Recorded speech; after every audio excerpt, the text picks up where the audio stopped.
नमस्कार मित्रांनो, स्वागत आहे तुम्हा सर्वांचंच आपल्या आजच्या व्हिडिओमध्ये। आजच्या आपल्या या व्हिडिओमध्ये आपण जाणून घेणार आहोत थोडं तुझं आणि थोडं माझं या मालिकेच्या आजच्या भागाचे लेटेस्ट त्याचबरोबर इंटरेस्टिंग अपडेट। त्यामुळे पटापट व्हिडिओला लाईक करा, तसेच चॅनलला सबस्क्राईब करून बेल आयकॉन आठवणीने प्रेस करा, जेणेकरून तुम्हाला पुढच्या प्रत्येक व्हिडिओचं नोटिफिकेशन मिळत जाईल आणि सर्व व्हिडिओंचा आनंद हा अगदी उत्तम पद्धतीने घेता येईल। चला तर मग मित्रांनो, अजिबात वेळ वाया न घालवता सुरुवात करूया आपल्या आजच्या एपिसोडला। तर आता आपण इथे पाहतो की इकडे मानसी हिला अंधाराची खूप जास्त भीती वाटत असते, पण तेजस हा बाहेर बसला असल्यामुळे मानसी ही दरवाजा सुद्धा उघडत नसते।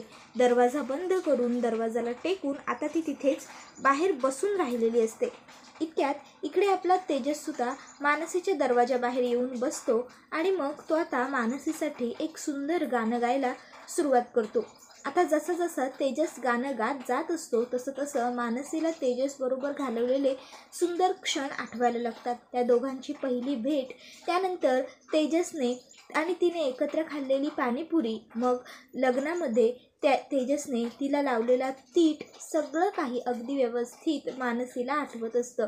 त्याबरोबर आता इकडे तेजसला सुद्धा बऱ्याच गोष्टी आठवायला सुरुवात होते। मानसीने जबरदस्तीने का होईना पण त्याच्याबरोबर केलेलं लग्न, त्यानंतर पुन्हा एकदा काहीतरी प्रसंगावेळी त्याने मानसीच्या गळ्यात घातलेलं मंगळसूत्र आणि मग पुन्हा त्यांच्या लग्नात घातलेलं त्याने मंगळसूत्र, आता त्याला तिन्ही वेळा त्याने मानसीच्या गळ्यात घातलेल्या मंगळसूत्राचा प्रसंग आठवतो आणि मग मानसीने त्याच्याबरोबर भर रस्त्यात भांडण केलेलं असतं।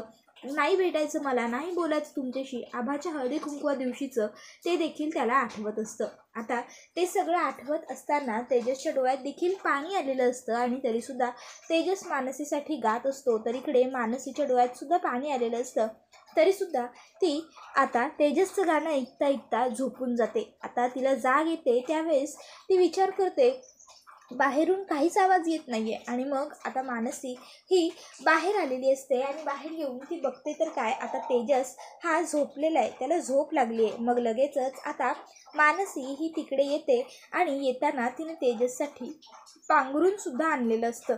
नंतर मग पांघरण्याच्या वेळी ती मनात म्हणत असते, या माणसाला माझी खूप काळजी आहे, मला माहीत आहे, पण मी याला एवढं झिडकारून लावते तरी हा सतत का येतो, का हा माणूस माझी परीक्षा बघत असतो। नाही असे आज जर तू इथे यांच्या अंगावर पांघरून घातलंस तर मग असं होईल की तुला यांची काळजी आहे, आणि मग काळजी आहे तर कुठेतरी प्रेम आहेच, त्यामुळे पांघरून वगैरे काही घालायचं नाही यांच्यावरती।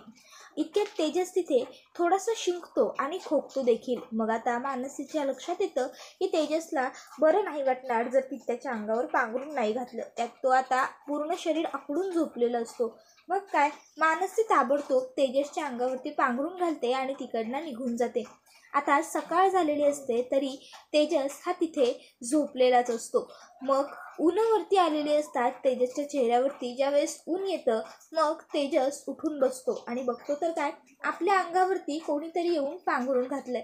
आता लगेच त्याच्या लक्षात ही गोष्ट येते की माझ्या अंगावर पांघरून घालणारी एकच व्यक्ती असू शकते आणि ती म्हणजे मानसी। तेजस बाहेर येतो लगेचच दरवाजाच्या आणि लकीचाम पशा हाका मारायला लागतो, पण आता मानसी त्याला काही आवाज देत नाही, कारण ती अगोदरच दाराला कडी कुलूप लावून तिकडनं निघून गेलेली असते।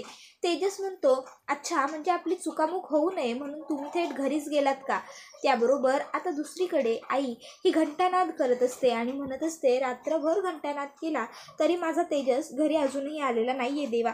तर दुसरीकडे इथे आपला तेजस हा घरी जायला निघालेला असतो, तर रस्त्याने मानसी जात असताना तिला मंदिरातला घंटानाद ऐकू येतो। आता एक एक पाऊल हळूहळू ती मंदिराच्या दिशेने वाढवत असताना तिला तेजसचे शब्द आठवत असतात, सॉरी लकीच्या, माझं चुकलं, पण मी जे काही केलं ते तुमच्याच चांगल्यासाठीच केलं, तुम्हाला अंधाराची भीती वाटते म्हणूनच मी इथे येऊन बसलो होतो, मला माहीत होतं, ऑफिसमध्ये आधीच कळलं होतं की तुमच्या आज इथली लाईट जाणार होती ते। त्याचबरोबर आता पुढे तो मानसीला हेही सांगत असतो की माझं चुकलं, मला माफ करा, पण मानसीने तेजसचं काही ऐकून घेतलेलं नसतं।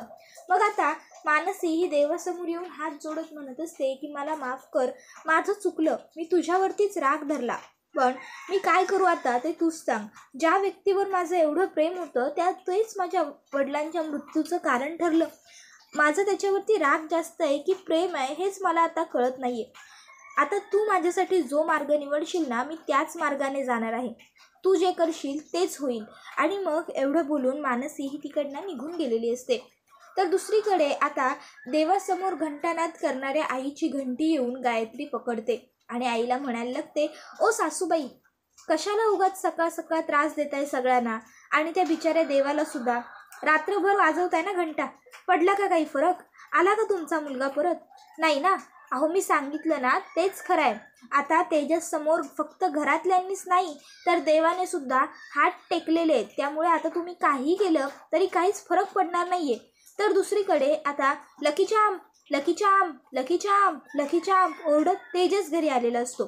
मग काय, सूरज दादा त्याच्याकडे येतो आणि त्याला मिठी मारत सांगतो, अरे तेजस शांत हो, मानसी घरात नाही आहे की नाही. त्यावर तेजस म्हणतो, काय लकीचाम अजून घरी नाही आलेला?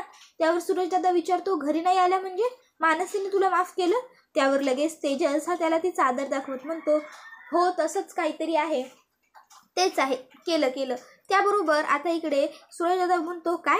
त्यावर लगेच आता त्याला तेजस सांगत असतो की काय झालं कसं झालं ते सगळं मी तुला नंतर सांगतो. इतक्यात आई तेजसला विचारते, तेजस रात्रभर तू कुठे होतास? त्यावर तेजस म्हणत असतो, आई अगं मी लकीचामच्या घरी होतो. त्यावर मात्र आता आई त्याच्यावर आणखीन चिडते. त्यावर तेजस म्हणत असतो, आई अगं मी एवढा खुश आहे, तुला माझा आनंद दिसत नाही आहे का? अगं त्याबरोबर आई त्याला विचारायला लागते, पुढे सांग मला लवकर लवकर काय झालंय. त्याबरोबर तेजस सांगायला लागतो की मग तो मानसीकडे गेला, लाईट गेले होते वगैरे वगैरे सगळं. त्याबरोबर इकडे आता गायत्री ही तेजसला म्हणायला लागते, बाप रे, म्हणजे तिने तुझ्या अंगावर पांघरून टाकलं म्हणून तुला वाटलं का की तिने तुला माफ केलं? अरे मूर्ख माणसा, पांघरून तर आपण रस्त्यावर त्या भिकाऱ्याची दया आली तर त्याच्या अंगावर सुद्धा टाकतो. ती स्वतःहून येऊन तुझ्याकडे म्हणाली का की बाबा रे तेजस, मी तुझ्यावरती रागवले, तुझ्यामुळे माझ्या वडिलांचा जीव गेला, माझं चुकलं, मला माफ कर, म्हणाली का? नाही ना? त्यावर तेजस म्हणत असतो की म्हणेल, एक दिवस नक्की म्हणेल की मी तुझ्याबरोबर घरी पुन्हा राहायला येते आणि पुन्हा या घरामध्ये येईल. आपल्या माणसांचा गैरसमज दूर झाला ना तरी खूप होतो, त्यांनी माफी मागण्याची काही गरज नसते गायत्री बहिणी. एवढे बोलून तेजस जातच असतो. इतक्यात त्याच्या ऑफिसचे पाटील तिथे आलेले असतात. तर पाटील येतात आणि तेजस प्रभूंचं घर हेच ना असं विचारतात. त्याबरोबर तेजस पाटलांना म्हणत असतो, अरे पाटील तुम्ही आलात का? अहो मी येतच होतो. बरं ठीक आहे, 5 मिनटं थांबा तुम्ही इथे, मी पटकन 5 मिनटामध्ये येतोय आवरून.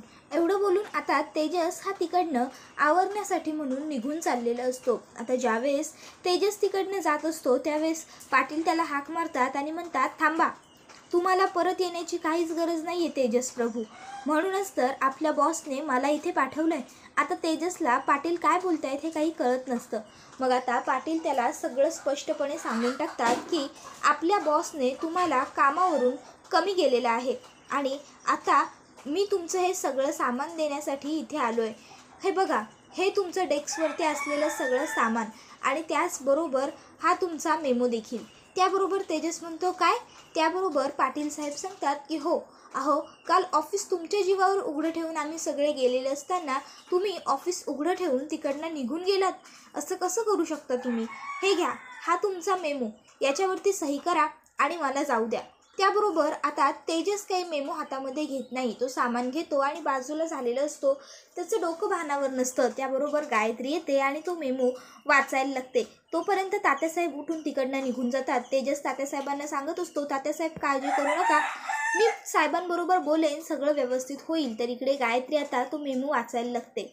महोदय, तेजस प्रभू यांच्यावरती लग्न झाल्यापासून सुट्टी घेतली होती, तिथपासून बेजबाबदार वागण्याची पद्धत चालू केलेली आहे. लग्नानंतर ऑफिसला सतत दांड्या मारणे, त्यानंतर दिलेलं काम वेळेवर पूर्ण न करणे, काल संपूर्ण काम रात्रभरात पूर्ण करून देईन असा शब्द देऊन ती जबाबदारी न पूर्ण करताच ऑफिस तसंच अगदी लावारिसपणे सुरू ठेवून तिकडनं बाहेर निघून जाणे, आपलं स्वतःचं सामान देखील तिथेच विसरणे, या सगळ्या बाबत त्यांना कामावरून काढून टाकण्यात येते, कारण त्यांची मानसिक अवस्था ठीक नाही आहे. आता हे ऐकल्यावर लगेचच आई म्हणते, माझा मुलगा व्यवस्थित आहे हो. त्याबरोबर लगेचच आता पाटील साहेब म्हणत असतात की अहो काकू, ते खरोखर खूप वेड्यासारखं वागतात, एकटेच कोणाशी तरी बडबडत असतात, आम्ही सगळ्यांनी पाहिलंय ना. त्यावर तेजस हा त्यांना सांगत असतो की मी एकटा बडबडत नसतो, मी आणि मग तो लगेचच त्याचे तोंडातले शब्द तोंडातच आवरतो आणि लगेच पाटील साहेबांना म्हणतो, ठीक आहे, तुम्ही एक काम करा पाटील, तुम्ही पुढे जा, मी येतो आणि मागून साहेबांबरोबर जे बोलायचं ते बोलतो. त्याबरोबर आता लगेचच इकडे पाटील साहेब म्हणतात की ठीक आहे, तुम्हाला जे योग्य वाटेल ते तुम्ही करा. आणि मग आता पाटील साहेबसुद्धा तिकडनं निघून गेलेले असतात. आता पाटील साहेब गेल्याबरोबर इकडे आई ही तेजसकडे येते आणि तेजसला अगदी दरडावून सांगते, तेजस, तू आता कुठेही जायचं नाही आहेस, समजलं तुला. त्याबरोबर तेजस हा आता आईला म्हणत असतो, आई अगं असं काय करतेस, एकदा मला जाऊन येऊ देत ना, मला सांगू तर दे त्यांना काय घडलं ते. माझ्या बायकोला अंधाराची भीती वाटते आणि म्हणून मी तिकडे गेलो होतो, प्लीज जाऊ देत ना मला आई. आता तेजसने अशी रिक्वेस्ट केल्यावर आता मात्र आईचा नाईलाज होतो आणि आई गप्प राहिलेली असते.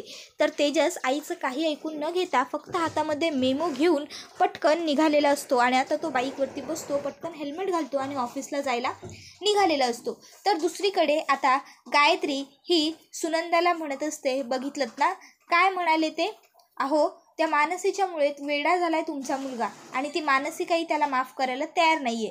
मग लगेचच आई आता मानसीला कॉल करते आणि म्हणत असते की मला तुला भेटायचंय. मानसी तिला सांगते की मी ऑफिसवरती आहे आता मावशी. त्यावरती सांगते मग मला तुझ्या ऑफिसचा पत्ता दे. मानसी विचारत असते, काय झालं मावशी, का भेटायचंय तुम्हाला मला.